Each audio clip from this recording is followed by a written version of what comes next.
Hey, it's Silas Wu. Uh, hey, it's Jerry Salome. I'm Alex. I'm Emmeline. And today we'll be talking about how you can understand white privilege and how it affects society in the United States today. Alright, so just to start with, the basic definition for white privilege is it's defined as an inherent advantages possessed by a white person based on solely their race in a society like characterized by racial inequality and injustice. So, white privilege is an uncomfortable topic for many white people. And the mention of white privilege can elicit fear, defensiveness, and anger. So today we're going to explain what white privilege is and why it is important to understand. So how is one to recognize white privilege, and what's the difference between racism and white privilege?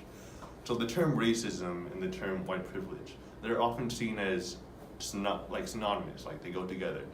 However, that is not the case all the time, because being white and having white privilege is not racist, but the concept of having it is really just based on racial bias. So therefore, white privilege is based on systematic racism.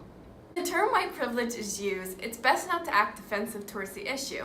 Yes, white people can have struggles, and it does not mean that what they have is not deserved.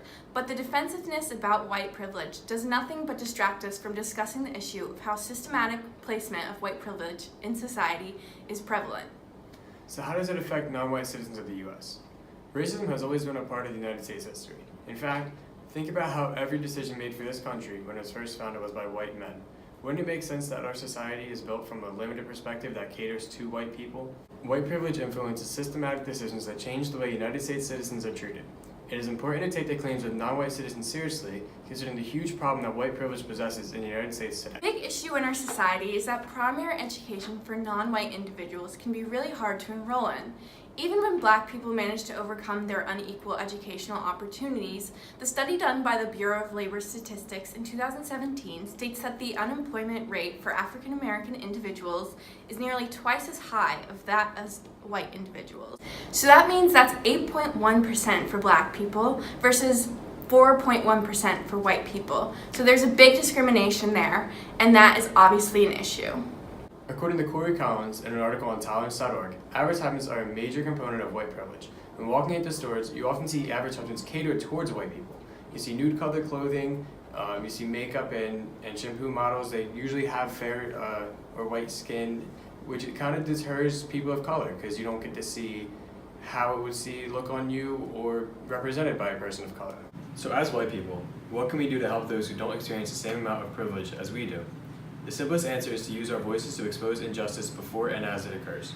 Most people know the situation that happened at a Philadelphia Starbucks where two Black men were handcuffed and perp walked out of the store for the reason of using the restroom without making a purchase. Melissa DePino, a white woman who was in the store, filmed and then tweeted the video showing the men being unfairly targeted, and she even verbally challenged the police during the incident. This is an example of white people using their privilege to challenge injustice.